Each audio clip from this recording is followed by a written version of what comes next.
I would now like to request Professor Goswami to please come on the podium and address the gathering. Gursharanji, distinguished gentleman responsible for the book,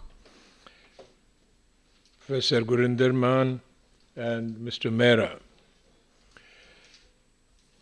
I do not quite know to what I owe this honor, but I suppose age has its compensations and friendship its rewards. So that's why I am here. But now that I am here, a few things that I'd like to share with you. Book launches are occasions which bring mixed feelings to one's mind. On the one hand, an occasion for great celebration because an achievement is on the table.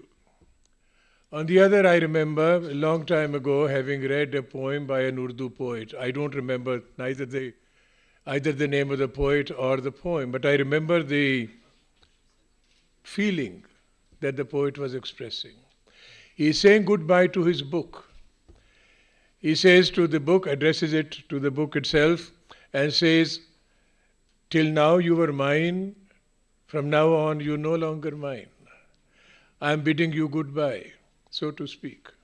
So there is some pain, I suppose, in this particular matter, when you let a thing which you have held very close to your heart, and suddenly it is no longer yours alone. But as I said, it's a matter of celebration that a wonderful book, a great production, and a thoroughly researched book is now part of our lives. The great Urdu poet Mir Taqi Mir once said, wonderful verse, "Moh taka kare hai jis tiska, hairati hai ye aina kiska." Talking about a mirror, saying this mirror is constantly puzzled because now one face is reflected in it and now another reflected in it, and is wondering, asking itself the question, who do I belong to? Who do I really belong to? Obviously, the answer is it belongs to him or her who looks into it. This book will belong to him or her who reads it. I'm quite sure of that. But one interesting thing, on the cover, which Dr. Maan very kindly showed in some detail, the object that is printed here has this interesting name. Char Aina it is called. This is a cuirass, this is a breastplate, and two side plates and one plate to cover at the back. But why an Aina? Where does the word come from? Does it come from the fact that these objects of great value used to shine like mirrors when they were worn around the body of the warrior? I don't know. But an object like this, I am convinced, is something that forces us to reflect on ourselves. It holds a mirror to ourselves. It's an aina in which you and I have to look. After all, what does a book do? After all, what is the intent of the book? Of a book certainly like this, which talks about ethos and relics, the part of the Sikh heritage. It is to invite us to look inwards. Invite us, in a manner of speaking, to go into what it not only it contains, but what messages does the work contain. And for me, the messages are many, the messages are valuable, and for the world at large, the messages are eternal, not bound by time, not bound by space. I cannot help recalling at this particular moment a wonderful drawing which is produced in here, where a number of Sufi saints are seated in a circle. There's a little chowki in the midst of them in the circle on which 3 or 4 books are lying piled up. The Sufi saints come from all times and all places. There is Khaja Bakhtiyaruddin Kaki, there is Hazrat Dastagir, there is Nizamuddin Auliya, there is Abu Shah Qalandar of Panipat and so on. Nobody knows each other at all. They are not connected except by thought, except by a supervening thought which has probably been reverberating in their hearts over a period of time. There is no unity of time in those images, those figures. They come from different spaces. One of them comes from Panipat, another from Multan, and the third one comes from Srinagar, and so on and so forth. So what really is it that brings these things together, these men together? It is the ability to be able to go beyond time and not to be bound by space. These objects, which are gathered together with enormous effort in this volume, are beyond time and beyond space in my way of thinking. I remember with great pleasure my first visit to Bagnia. Bhai Sahab took me there himself. I was researching on an exhibition which I held a number of years ago at the National Museum, which was published as Piety and Splendor. And I was very keen to see some great objects belonging to the times. And when I had the darshan of the bead of Sri Guru Granth Sahib in that place, and the care which was being taken of it, and the number of people who would be required just to lift it from the ground and so on and so forth, it has left a very deep impress upon my mind.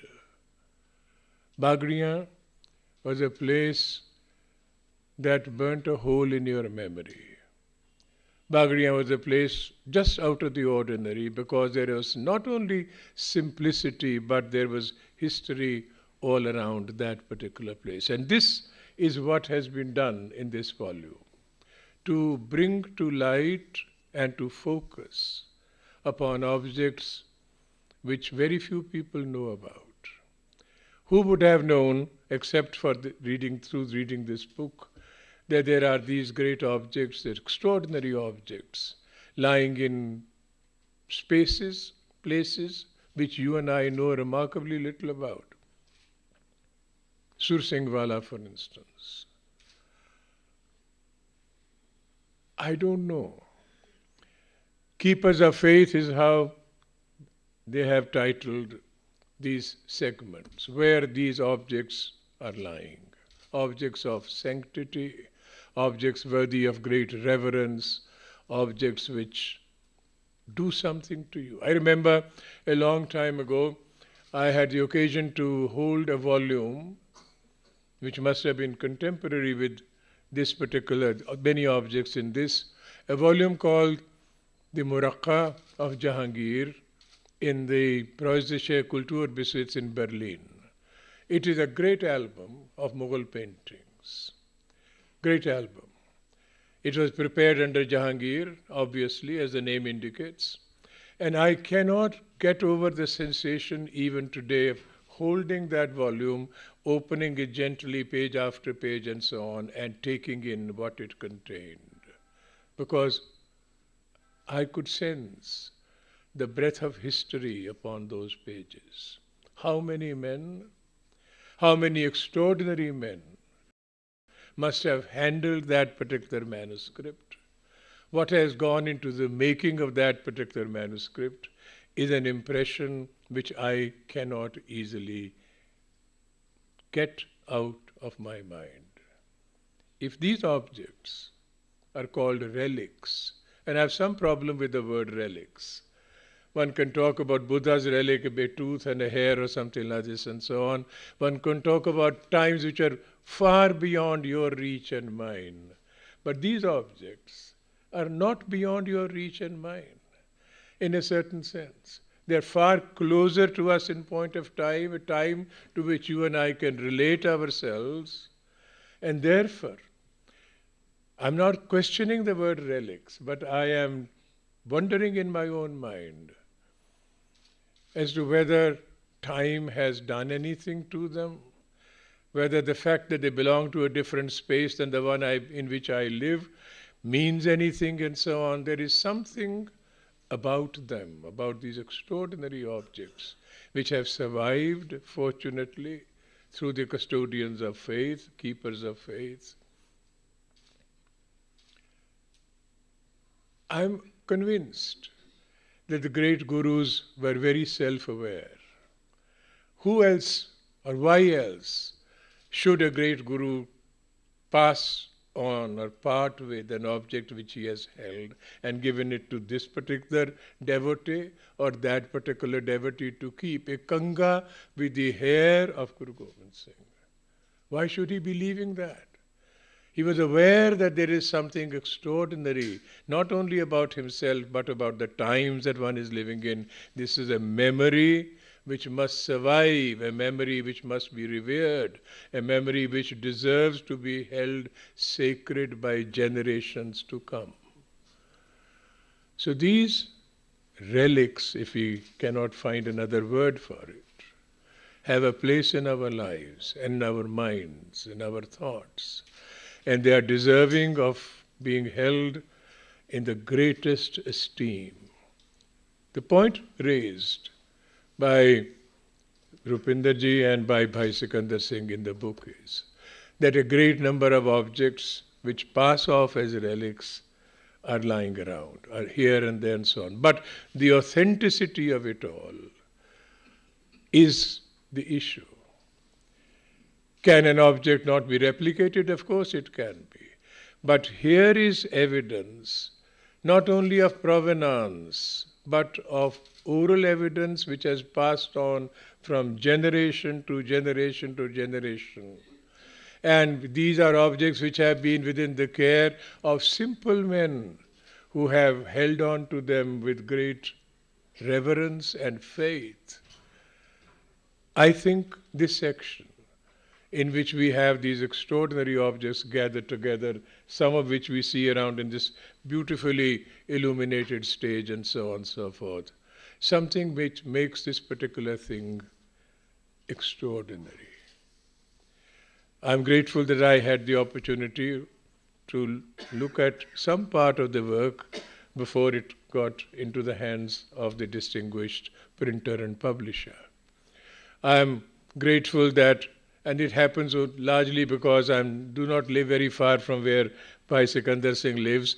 We are in the same sector, about 5 houses removed and so on. So I've had the privilege of seeing him at his place and Rupinder Singh Ji being there and so on. So there we are. Whatever the circumstances, whatever the justification, whatever my title or lack of it and so on to being here and so on, may I say how grateful I am, how honored I feel of having been made a part of this occasion. May I thank you very much and so on.